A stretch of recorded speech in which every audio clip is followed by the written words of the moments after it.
Okay, as we enter this final type of reaction, I just want to make sure that everybody's centered. So everybody join me and take a deep breath. Haha, that's the fifth type of reaction. It's totally stupid. Breathing is, I know, I really need to get a day job, back to the asylum, whatever. Anyway, breathing is a type of what's called formally an oxidation reduction reaction, a lot of times abbreviated as redox, all right? So by getting you to breathe, just did an oxidation reduction reaction, so whoopee-doo. This is a weird kind of reaction. All right, the other four kind of make sense when you think about them, but this one is a little strange. But here's the punchline. In a redox reaction, electrons are transferred from one species to the other, all right? And so if you can identify where the electrons are coming from and where they're going to, that's a lot of the battle. The problem with redox is that this is a very old kind of science, and it was used to make metals back in Bronze Ages and stuff like that. And so, so a lot of the terms here get confused. The electrons are always going to come from one species which prefers to give them up. Now, the species that gives up electrons, the species is officially called an oxidized species. But in the real world, a reducing agent is another term that's used for something that's oxidized. So the number one thing I want to get across to you here is not that your instructor is weird for making you breathe, but a reducing agent and an oxidized species, same thing, all right? Likewise, electrons go from the reducing agent, the part that's being oxidized, to another chemical which wants the electrons, all right? Now, we're going to call those chemicals more often a reduced chemical, but it's also known as an oxidizing agent. I think the intent is that an agent allows something else to happen. So if you're reduced, you're allowing something else to be oxidized. And if you're being oxidized, you're allowing something else to be reduced. I guess that's where this weird dichotomy came from. And I apologize, and I am just the messenger. I did not make these rules, but we're going to spend some time trying to figure out where electrons are coming from, the oxidized reducing agent, and where they're going to, which is the reduced or oxidizing agent. So the agents are like the opposite of what we're going to talk about, just letting you know. Now, why we're spending time with this insane organizational scheme, I understand, is because, man, these are important. Breathing, obviously, is important. But, like, I've been using batteries in my remote control this whole time. If you've been using a cell phone or a computer, tablet, whatever, you're using batteries big time. Electricity is essentially a type of a redox reaction. Making raw chemicals is oft times a redox reaction. Some of you talked about on Tuesday, like, your chemicals aren't found in the earth by themselves, but if you add electricity and stuff like that, you can make them. This is another use of redox. So as a society, we rely on redox reactions big time. And there's a lot of power in these. The space shuttles and a lot of the spacecraft are lifted into Earth's orbit using nothing more than hydrogen and oxygen making water. A lot of energy comes out.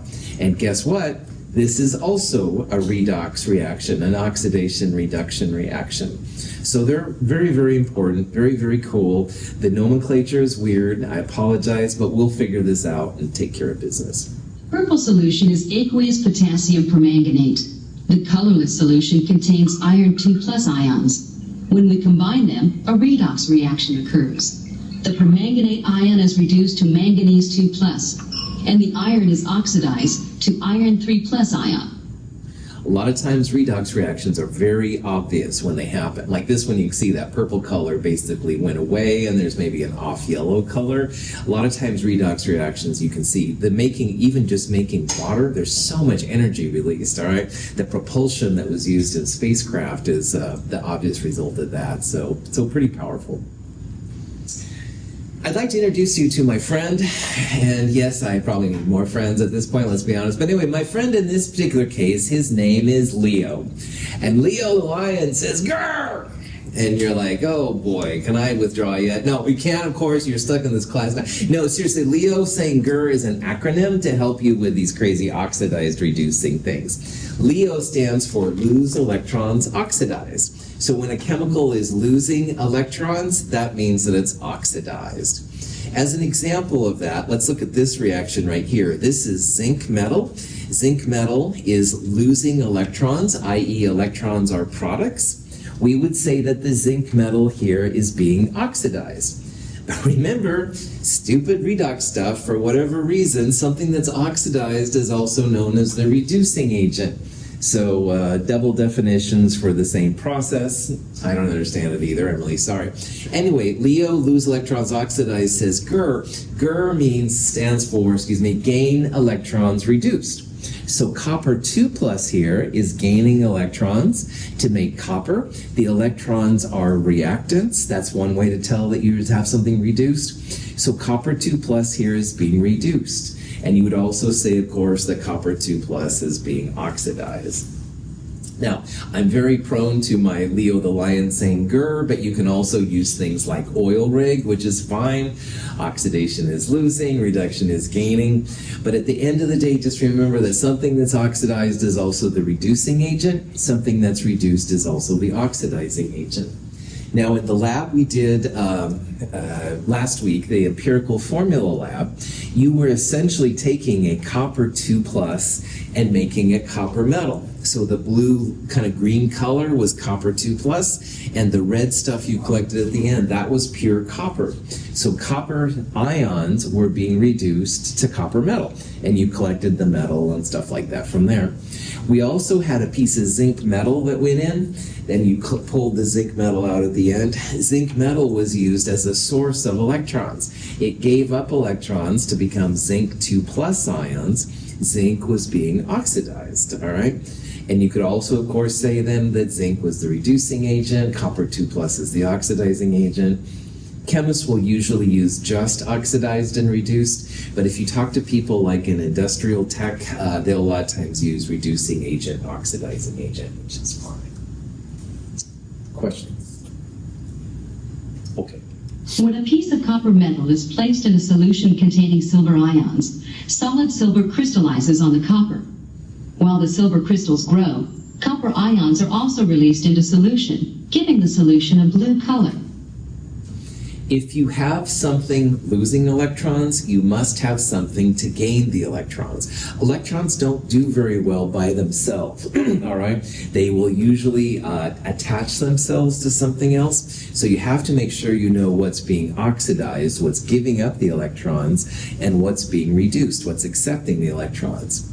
Now, in this little video, they took a piece of copper wire, which is just pure copper. So the copper you collected in the empirical formula lab, you can actually collect and make it into a wire, if you wanted to anyway. The copper metal is then subjected to some silver plus ions, silver nitrate. And what happens after a while, you can see this kind of mossy stuff grows. That mossy stuff is actually silver metal. The silver ions are taking electrons from copper to become silver metal. And the copper, in the meantime, is losing electrons. It becomes positive 2. Notice this kind of blue-green color, like you saw in the empirical formula lab. That blue-green color often is indicative of a positive 2 copper. So, oxidized species, the parts that lose electrons, will become more positive. You lose negative electrons, it's inevitable you're going to become more positive. On the other hand, the part that's reduced, the part that's gaining electrons, they're going to become more negative. And you can see that here, like copper going to copper 2 plus, copper is becoming more positive, all right? It has lost electrons. On the other hand, the silver plus is taking the electrons, it's being reduced. Silver goes from a positive 1 to a 0. It's getting closer to a negative number. So silver plus here is becoming more negative. It's gaining electrons. And what I did informally there was I used what's called oxidation numbers to visualize how the electrons are being transferred. Sometimes oxidation numbers can be helpful. We'll talk about them here in a little bit. Sometimes, though, you can just kind of see it, because if a compound is if an element is becoming more positive, it's losing electrons. If an element's becoming less positive, more negative, like positive 1 to 0, that means it's gaining electrons being reduced. So as an example of that, here's an iron reacting with copper 2 plus to make copper metal and iron 2 plus. And the question is here, which of the following describes the reaction? And you can see reduced, oxidized, blah, blah, blah. Well, if you use my Leo the Lion says grr, Leo is lose electrons, oxidized. And if something loses electrons, loses negative electrons, it's going to become more positive.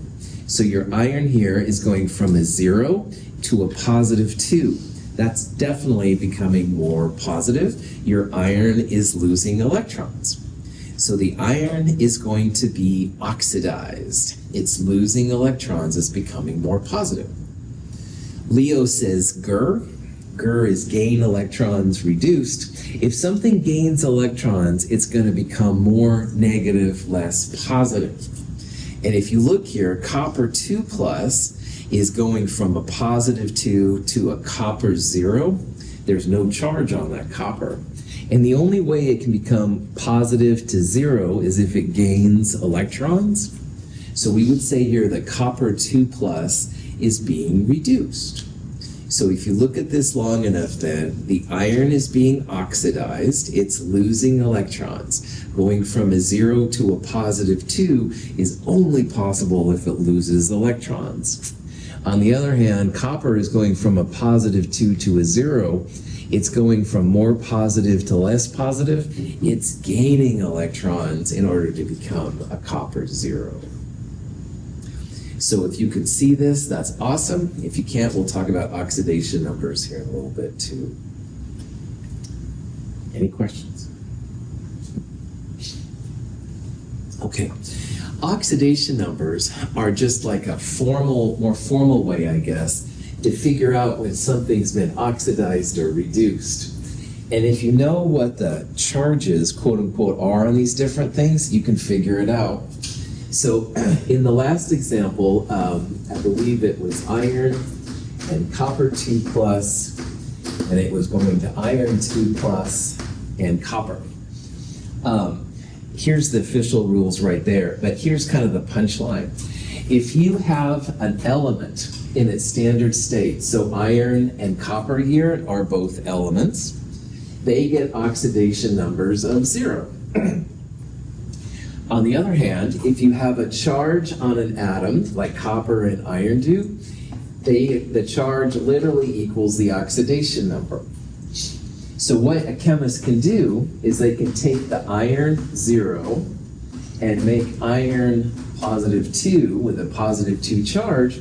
Well, the only way to make this work is if it's becoming more positive, it has to lose 2 electrons. So if you think about this then, that's one way to see that iron here is becoming iron positive 2. Iron is losing electrons. Iron's being oxidized. Lose electrons, oxidized. You can do the same thing with a copper. Copper 2 plus is going to copper. It's going from a positive 2 to a 0. So if it gains 2 electrons, that's going to make copper. Copper 2 plus is gaining electrons. So copper 2 plus is being reduced because that's the grr, gain electrons reduced. And the iron here is being oxidized. It's losing electrons, so it's oxidized. Here's some examples of how this works. The elements are always 0. If you have just a charge on an ion, the charge is the oxidation number. Now, once in a while, you'll get into F, O, and H, and there's so many compounds with these. So F in a compound is always -1, oxygen usually -2, and hydrogen usually +1 with a couple of exceptions. And whatever you have, the sum of all the oxidation numbers will equal 0 for a compound. So let's look at this reaction now. MnO2 plus 4 aluminum making 3 manganese and 2 Al2O3. Well, again, the elements by themselves, aluminum and manganese, are both going to be 0. But what the heck is manganese in MnO2? Well, oxygen always minus 2, and there's 2 of them, so the 2 minus 2 oxygens is going to be balanced by a positive 4 for manganese. So this is a manganese plus 4 center. And this is what we would have called it with the variable charge metals. This is a manganese 4 oxide. That's a better name than manganese dioxide, which makes hair on the back of my neck curl up. But anyway, this is a positive 4 magnesium. So manganese is going from a positive 4 to a 0. Manganese has to gain electrons to go from a more positive to a less positive. Manganese is being reduced. Over here with Al2O3, oxygen's still minus 2, and there's 3 of them, minus 6. The 2 aluminums must have positive 6, so each aluminum is positive 3. So if you go from a 0, which is what elements by themselves are, to positive 3, aluminum is losing electrons, it's being oxidized. So this is one way that you can use these crazy numbers to figure out how electrons are transferred around. Now, to be totally honest, we're not going to do a lot with that in Chem 221, but later on in Chem 223, we will do a lot more with redox reactions. These can be helpful to figure out where things go, stuff like that. Questions? Okay, let's do some more examples. Let's say that we wanted to find the oxidation number for each element in H2S. All right. Well, first of all, you could draw the Lewis structure. Sulfur is in a tetrahedral, EPG, bent molecular geometry, 109s, blah, blah, blah. But that's not super helpful to us. What we want to do is we want to find the oxidation numbers for the hydrogens and also for the sulfur. Well, on that list on the earlier page, hydrogen is usually +1 in compounds. And we have 2 hydrogens and sulfur, which honestly, sulfur is all over the place. So because sulfur is the weird one, then you can say that the sum of all the oxidation numbers equals the charge on the molecule if there is one.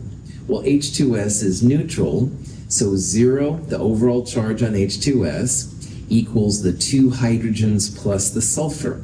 And hydrogen is +1. So 0 equals 2 plus x.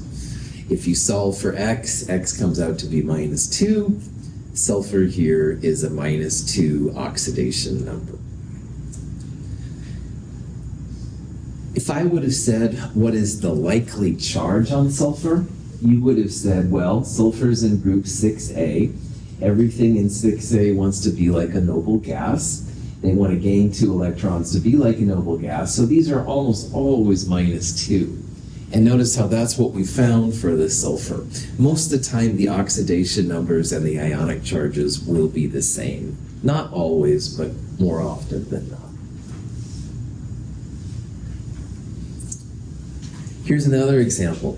Sulfites are preservatives in wine and stuff like that. Let's say we wanted to find the charge on the sulfur in sulfite. Now, when sulfur is surrounded by a more electronegative atom, like oxygen or fluorine, sulfur will usually take on a positive number. So while this one up here, you might feel pretty confident it's -2, this one I'd be a little bit more suspicious.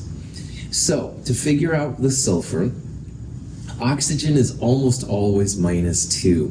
Just like hydrogen's almost always +1, oxygen's almost always -2. Also, H2S was neutral, didn't have a charge, so that's 0 equals the 2 hydrogens in sulfur. But sulfite has a charge, it's -2. So for this one, -2 is going to equal the 1 sulfur plus 3 oxygens at -2 charge. So -2 equals x minus 6. If you put the -6 on the other side, it becomes +6. 6 minus 2. The sulfur here is +4. Sometimes on fancier periodic tables, it'll say the most common charges for things like sulfur and phosphorus and stuff. And for sulfur, it'll say -2, which is what I would say it is most of the time. But it'll also say +4, +6, blah, blah, blah. They're really talking about oxidation numbers. So that's why I don't always like the fancier periodic tables. Until you know what you're dealing with, it's hard to know what sulfur is all about. Questions? Atoms in hydrogen fluoride have oxidation numbers of +1 and -1 respectively. These are the charges the atoms would have if the bond were completely ionic. The oxidation numbers on the atoms of the perchlorate ion indicate the charges they would have if the transfer of electrons were complete. Such complete transfer, however, does not occur in reality. Here are some more examples of how this works out. Again, the punchline, hydrogen usually +1, oxygen usually -2. Now, fluorine, it did say it was almost always -1, and it is. +1 and -1 coming together makes 0. HF is a neutral compound. But this compound here on the right is perchlorate, the perchlorate ion. It's ClO4 -1. So in this case, the 1 chlorine and the 4 oxygens, when you add up all their oxidation numbers, it must equal -1. And if you remember, oxygen's almost always -2. So -2, -4, -6, -8 for the oxygens, plus chlorine equals -1, the charge on the whole thing. Chlorine's going to be +7. So it's usually the weird polyatomic ions that get strange oxidation numbers. But again, you can use these then to figure out where electrons are transferred to and from. Perchlorate ion is in perchloric acid. And if you look on our fume hoods in 2507, perchloric acid is not allowed in our fume hoods because apparently it rips the inside of our fume hoods out. We don't use a lot of perchloric acid at Mount Hood, so it's not a problem. But this crazy thing has a whole bunch of redox potential to it, and it'll corrode our equipment a lot faster than maybe we want it to. So, questions? Okay, so if you have a reaction like copper 2+ and zinc going to zinc 2+ and copper, and you want to know what kind of reaction it is, the redox reactions will always have, like, say, copper going from +2 to 0, or 0 to +2, or maybe +2 to +3, but it'll change its charge, all right? And that's one cool way to recognize a redox reaction. But there are other ways too. A pretty common kind of reaction, and I showed this to Tess in Chem 151 this summer, but anyway, another common kind of reaction is called a single replacement reaction, and there's a lot of examples of these. So while a double displacement, you had 2 cations trading anion partners, in a single replacement, metals are changing partners with another metal. So one metal dances by itself to begin with, and another metal dances by itself at the ending. It can be metals with hydrogen, it can be nonmetals and nonmetals, but let's check this one out. Here's copper and silver, they're trading places. So silver then dances by itself, and copper 2 nitrate is formed. This is a single replacement. It's like it's butting us, hey, may I dance with your date? And silver goes, okay. So copper starts dancing with nitrate, all right? Here's the example with magnesium and hydrochloric acid where we made hydrogen gas. Magnesium pushes H out, hydrogen, a diatomic, makes H2, and magnesium chloride starts to happen. So this is another common kind of redox reaction. But again, you can also see this. This is copper by itself going to copper in a compound. And in a compound, it's going to be positive something, +2 in this case. Here, magnesium 0 is going to magnesium +2. So if you can see these changes to the charges, you'll be able to see if you have a redox reaction or not. Any questions? Okay. So again, redox reactions, super important, super relevant for the kind of things we see. Yeah. Nitrogen monoxide is a colorless gas, which we can observe when we bubble it through water. When it contacts air, and therefore oxygen, An oxidation-reduction reaction quickly converts it to nitrogen dioxide, a visible brown gas. When heated iron comes in contact with gaseous chlorine, a reaction immediately takes place, forming a dark brown solid, iron 3 chloride. This oxidation-reduction reaction involves a transfer of electrons from atoms of iron metal to atoms of chlorine, a halogen. Redox reactions happen in all parts of chemistry. This is a nonmetal and a nonmetal compound coming together. This is a metal and a nonmetal compound coming together. And again, very powerful reactions. You can see the NO2 forming here. You can see the iron 3 chloride solid forming here. But again, to recognize these things, again, notice you've got an element O2 going into a compound. That's redox, all right? If you don't have an oxygen by itself, then it's going to be different. So elements going into a compounds or compounds creating elements, those are going to be redox. Here we have two different elements going into a compound. That also will hopefully start screaming to you, yes, this is redox. The one piece is going to be losing electrons, usually the metal. The other piece will be gaining the electrons, usually the non-metals. So, any questions? That is all the new material I'm going to share with you this term. I am so excited. This is the end of Chapter 7, Part 1. Remember, Chapter 7, Part 1 is only 7.1 and 7.2. You're welcome to look at the other sections, but we'll tackle those other sections in Chem 222. Next week, we will not meet at all, so don't come to class. The following week, on Tuesday, we'll talk about problem set 6, do the quizzes, and then the following day of lecture, I'll do a review session for the final exam, which we'll talk about that week too. Thank you for being here. Have a great day.